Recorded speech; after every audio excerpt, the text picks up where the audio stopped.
What's up, everybody? Good morning. Welcome to a Friday edition of Morning Scone presented by Brock, the Baton Rouge Orthopedic Clinic, and Hudco Roofing, HudcoRoofing.com. Do business with someone you know. Hudco Roofing, HudcoRoofing.com. Well. The weekend is upon us. Another SEC baseball weekend. LSU at Mississippi State. They'll play it at the Dude, the defending Natty champs, 4-5 in the league, struggling out the chute, kind of like LSU is. Tigers have won 12 of the last 14 series against Mississippi State.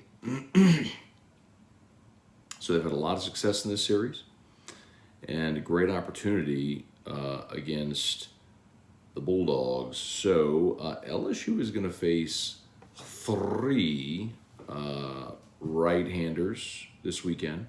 Of course, it has been the lefties that have given this team trouble. So had Jay Johnson on AFR yesterday in case you missed it.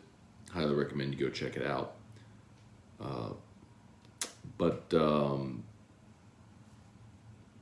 Good convo with Jay Johnson. Talked about the defensive issues, what they're doing to fix them. Talked kind of about how they're approaching the pitching staff. Talked a lot about the challenge with Mississippi State. So, if you want to catch that interview, you can do so. It's up on demand or at the 1045 ESPN YouTube channel. So, the pitcher that LSU is going to face today really got pounded last week at Arkansas. And what Steve Robertson, who covers Mississippi State, says, look, when it goes bad for him, it just kind of it falls off the table. He just loses it. So, he could be going good, and then it's just like a light switch. It's just gone. So, here's hoping that the LSU bats today really get rolling. This weekend really get rolling. I think you're going to need to against this team and can. And your pitching staff continues to be steady because they have been steady. The pitching staff has. You've not had great starting pitching, obviously. But, meaning you're given a dominant starting pitching, 3 dominant starters. But you have had a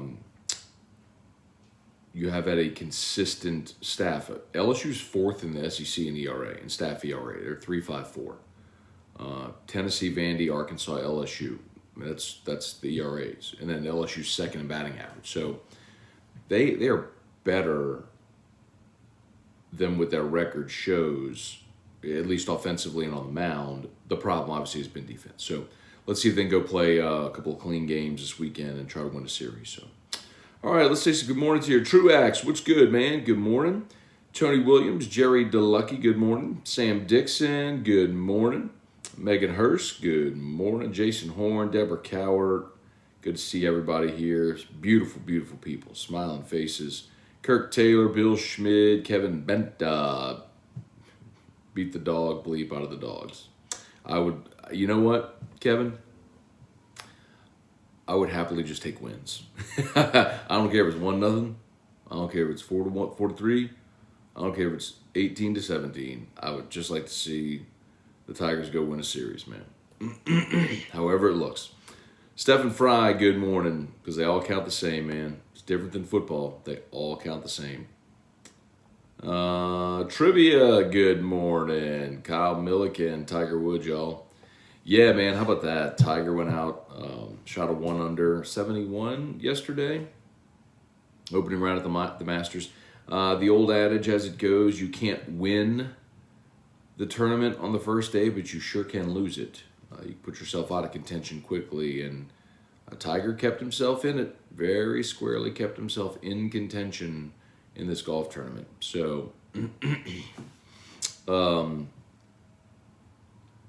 under par. See if he can go. I said he was going to go get a whole bunch of ice. Try to get the swelling down and get ready to play another 18. So, Another solid round today. Should play into the weekend, and of course Saturday is moving day at Augusta, so that's where you really set up the dominoes for what could be a dramatic Sunday. So hopefully Tiger's in it. It's just more interesting when he is. Wendell Norman, good morning, Matt. Great lesson on NIL at the high school level yesterday. Cool. Thank you for watching. Appreciate that. So, we had Jonathan Pixley from Match Point on the show yesterday talking about the, if you missed the LHSAA has allowed NIL deals, which effectively it's not legislation or anything. It's just the executive committee put out a position statement saying if players do NIL deals, that does not compromise their eligibility. So immediately think Arch Manning, right? But the bigger concern, issue, talking point, however you want to say it, to watch going forward is going to be, will businesses attached, your collectives attached to universities start doing NIL deals with high school athletes? and most certainly they will, and how early. It's not inconceivable that you would have seen deals done with Arch Manning as a freshman in high school, right? He was a receiver at Catholic, Shelton Sampson, who had offers from everybody as a sophomore. So, so you're going to see that too. Shane O'Mac, good morning, happy Friday. And then we're going to the Ponchatoula Strawberry Festival this weekend. Not planning on it, Shane O'Mac, but always a great time, no doubt. Big festival, beautiful piece of our state. Shout out to Ponchi, old Ponchatoula. Got a lot of friends in Ponchatoula area. Had a lot of friends in high school who were from Ponchatoula. Tim Gotro, good morning. Strong Side, good morning. Brian Penton, good morning from Batesville, Mississippi. All right. Thank you, Jesse. Smash that like button if you would. If you're watching there on YouTube, smash that like button. Facebook, like the page, share the post. We appreciate that. If you're new and you've not done so yet, please also subscribe to the YouTube channel. Let's see. If Tim Gotro, if Tiger keeps it going, makes the cut, I make some money today. Oh, nice. A little bet on him making the cut. That seems like a good bet.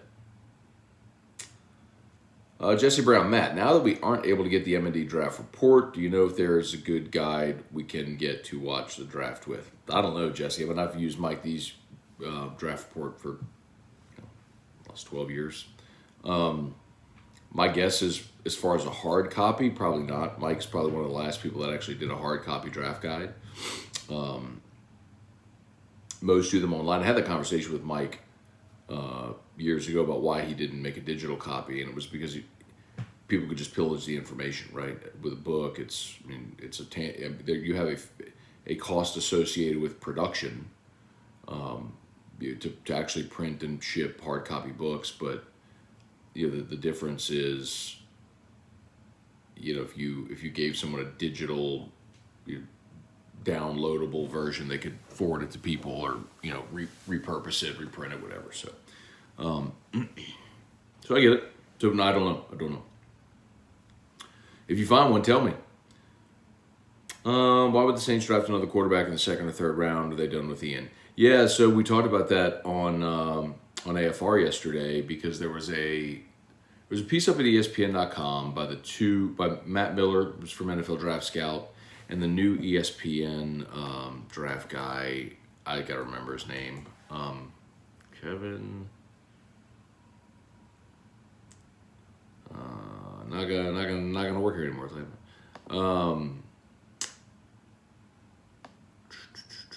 Jordan Reed. So Jordan Reed, who's the new ESPN draft guy, along with Mel and Todd, he and Matt Miller did this thing where they each projected every quarterback drafted. So not just like in round one, but like every quarterback that would be drafted and where they would go in the draft. And both had the Saints taking a quarterback after day one. Actually, both had them taking a day two quarterback. One had the Saints taking Sam Howell at 49, and the other had the Saints taking Carson Strong out of Nevada in round 3. So I would be way more comfortable with the Carson Strong selection in round 3 But I really wouldn't want either of them because I'll continue to say you don't need to solve your quarterback future this offseason. And you might have done it with Jameis. I mean, by signing Jameis to a 2-year deal, you gave yourself the leverage to wait a year. What if Jameis goes out this year and completely balls out? Great. You sign him to an extension. Tear up his 2-year deal and sign him to a 5-year deal. You're good for the next half decade. Plus, maybe. And if he stinks, then you go into next offseason looking at quarterback. And I know what you're going to say. Imagine you don't have a first-round pick next year. You're right. You don't have a first-round pick next year. So maybe you trade future first-rounders to snatch a quarterback next year, or you roll with Jameis for 2 years and then figure it out. I mean, you got options here, you know. Chance Babin, what's going on? McMahon finished off his staff. Any thoughts? Yeah, whoops, I skipped a few, my bad. The one interesting one to me anyway was, I don't want to get his name wrong. He was at Ole Miss. Ronnie Hamilton. I almost said Ronnie Pierce. Ronnie Hamilton came over from Ole Miss. So you got a guy who's a veteran SEC assistant. So I like it. I mean, I'm good with it. I have such a low bar for LSU basketball right now because you know what's coming, you know.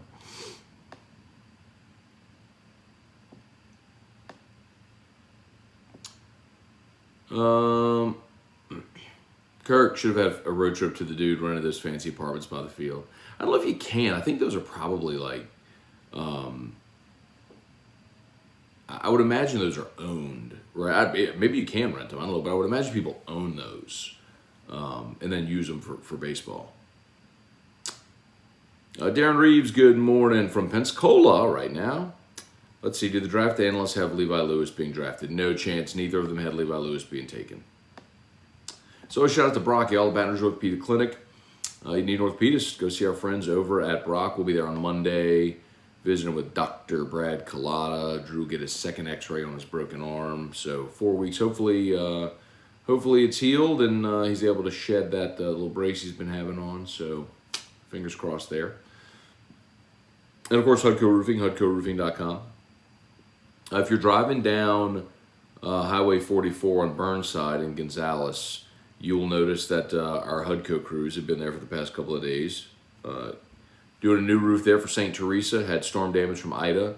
Took a long time to get everything squared away with insurance, etc. there, but we are thrilled to be getting a new roof there for St. Teresa. So for all the parishioners there, happy to help with that. So a lot of you have snapped pictures and you've texted them to me. I would rather you post them on Facebook or Twitter and tag me in them. Thank you. Let's see. Ryan Pike, what's up, Matt? Any NBA picks you want to share with us? Let's make all the monies. So, Ryan, I would highly recommend that you listen to AFR Monday through Thursday in the final segment of the show because Jimmy gives you Otter locks every day. And 2 days ago, Otter was 5 for 5 on his NBA picks. Now he followed it up with an 0 for 2. Now one of them though was a horrendously bad beat because he gave you the Clippers minus the 6 against the Suns, and they were up by 40 in that ball game. And then it just in the last few minutes there was a flurry and it just got away. They went by 4, but like they were by 40. I went to bed anyway. So Otter's NBA picks have been popping. Sean Comiskey, good morning. Nice interview with Jay Johnson yesterday. Thank you. Was worried about the defense. It was good to hear him say they grinded it in the previous practice. His quote was, they were gassed. It was a quiet bus ride. He understands it's their issue, y'all. Just as mild-mannered or low-key as Jay may sound in interviews, he is a very demanding coach. And he is not timid. You can't be and have the LSU job. So trust Jay Johnson knows what's up and he's going to get it fixed. And he continues to say, listen, it's like with respect to the pitching, it's never going to be like this again. Like, they're going to have a situation where you know who your Friday night guy is, you know who's Saturday, you know who's Sunday, you know who's Tuesday, but you got to recruit to it. You got to develop those guys, get them in there, but that's going to happen. So, in the meantime, I like his approach. His approach is all hands on deck to win today, because I don't think you can play it like go in stretching it out to win a weekend, because you don't have the starting pitching to do that. You know, if one of your starting pitchers doesn't have his best stuff today, it's not you say, well, we're giving the ball to whoever tomorrow and then whoever follows. So you kind of have to go that way. You go, I'm assuming they'll start Blake Money tonight. They could very well start McHale. That would not surprise me in the least if they started McHale Hilliard today. He's been their best guy in SEC play. But then again, Blake Money last week was really good. I mean, he threw up 4 bagels, and then in the 5th, Auburn puts up a 6 spot, but it wasn't Blake Money's fault. His defense behind him stunk. I mean, that would happen to any pitcher on the mound if they had thrown those pitches. So, Rusty Gomez, Weston Weaver, good morning. Wendell, gonna miss Mike D's draft guides. Me too, man. Jeffrey Parrott, morning, Scone.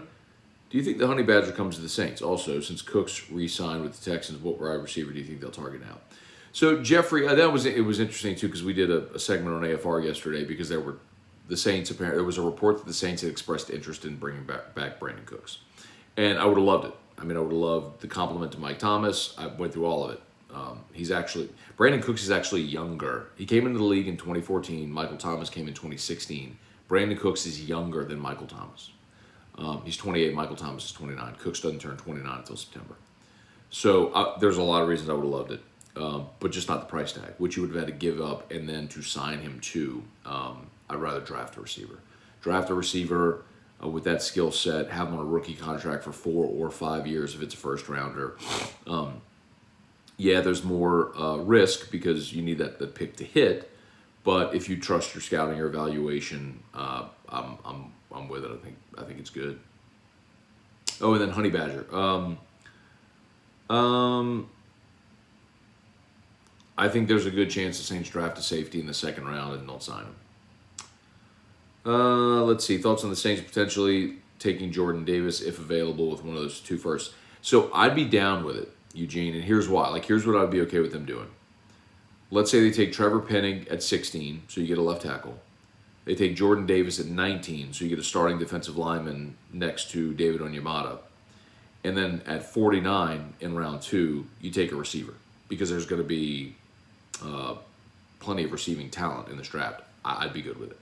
I would be perfectly fine with that if that's the way to go. Or if they take Penning at 16 and say Chris Olave at 19, and then go safety, defensive tackle at 49, I'd be good with that too. Reed Rule, going with the Pels. What I would not be cool with is if they take a quarterback in round 1. I'm not okay with that. Reed Rule, going to the Pels Warriors game on Sunday. Playoff atmosphere in the Smoothie King Center is rare. Awesome when it happens. What position do they go for with the draft pick? Let me see where the draft pick is, Reed. That's going to be really the most integral part. And by the way, y'all, every time the Lakers lose, obviously the Pels' chance of that pick winning in the lottery and becoming a top 4 pick increases. So keep, it matters, and LeBron shut it down for the year. Keep cheering against the Lakers. You need them to keep losing. To get as... Hang on, Drew's backpack's peeking. Hang on one second.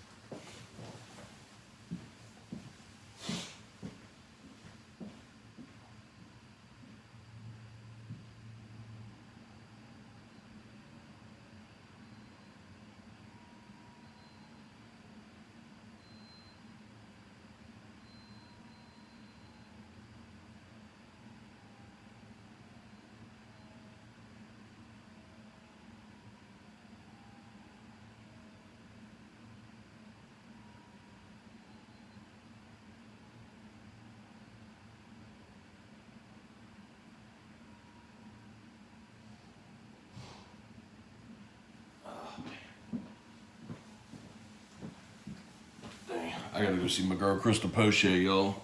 God, dog. Achilles, man. I was riding my Peloton last Sunday. Just put on too steep of a hill. Strained my Achilles. Ooh, been limping around for a week, man. Need to go get that taken care of.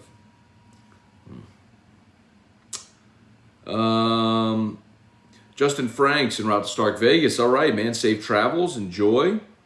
Ronnie Duga, no draft guide. Why? So Jesse, who comments here, had asked Mike about the draft guide, which Mike is not doing this year, he said, because of other contractual issues. My guess is that's his radio deal at WWL. Maybe they view that as a non-compete. I don't know, but I would assume that's why. I haven't talked to Mike to ask him, but I would assume that's why. Jesse, good morning. Strong side. Any truth to the rumor Saints are trading 16 and 19 to the Jets for the 4th pick? I don't think, strong side, that the Jets would take 16 and 19 for 4. Unless if they feel like there's just no value at that 4th pick this year for what they need, or they'd rather 2 players and they feel like they can get 2 players at 16 and 19. I don't think you move from 4 all the way back to 16 for 16 and 19. It seems like that deal might have to have a little more juice to it, but crazier things have happened. By the way, I would not be okay with that. My guess is if they were going up to 4, it would be they're going up to 4 to get a left tackle. Whoever they deem as the premier left tackle of this draft, that's who they'd be going to get it for, which would be great. But man, I feel like you could get your left tackle, and you have a bunch of needs too. I guess you can get a left tackle at 4, and you could use the 2nd round pick and hopefully get a starting receiver or a safety. And if you don't address one of those in the draft, you do it in free agency. I mean, you have a 3 also. So, let's see. Oh, that's a good question. Let's see what time. 71. I got to get going. Let's see, Kirk. You think LSU pitches backward this weekend? I do not. Stefan, hey Matt, is there a reason LSU baseball doesn't throw it around the horn after a punch out?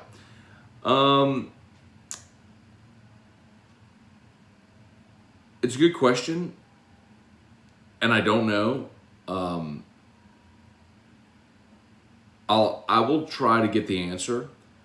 Part of me thinks that it might just be a time thing in baseball if they're trying to. I mean, that was a COVID regulation. Who just posted that? Sean. That was a COVID regulation, which was stupid, but yes. But remember, you also have the 20-second pitch count or pitch clock now. So it may be that they don't want to rush the pitcher by taking more time throwing the ball around the horn. It may be that. That would be a theory. Chance Babin, Brandon Cooks is a solid player, yet he's played for half the teams in the league. Why can't he find a long-term home? He has played for half the teams in the league. I mean, he played for the Saints, was traded. And then after New England, he signed a long-term deal with the Rams. And then Rams traded him to the Texans. And he's been productive everywhere he's gone. And I don't know. Chuck Sanchez. What's up, Chuck? Get it? Up, Chuck? All right, y'all. We might be just about done.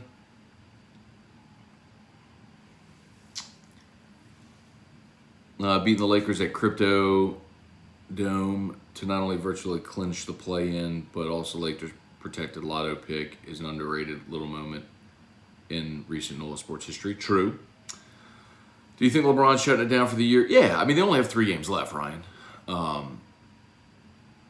I do. I do think he's shutting it down. I know you're talking about being winning the scoring title this year, but I think he's shutting it down. Eugene Sutherland, the Penning Davis combo for the Saints would be as good as a nice hot plate of crawfish bisque with potato salad on the side. Well, you can keep the potato salad, but I would take the crawfish bisque for sure. All right, y'all, have an awesome day. I got to bounce. As always, shout out to Brock, the Baton Rouge Orthopedic Clinic, and Hudco Roofing. If you need an orthopedist, you go to Brock. Also, in this new year, if you're looking for a new career, Brock is hiring. brortho.com, brortho.com. Of course, Hudco Roofing, hudcoroofing.com. Do business with someone you know. Hudco Roofing, hudcoroofing.com. All right, y'all have an awesome day. Have a great Friday and a beautiful weekend. And we will see you for LSU Daily. If you have not yet subscribed to the LSU Daily Podcast, please do so. And AFR3, Terrio returns. See y'all today. Peace.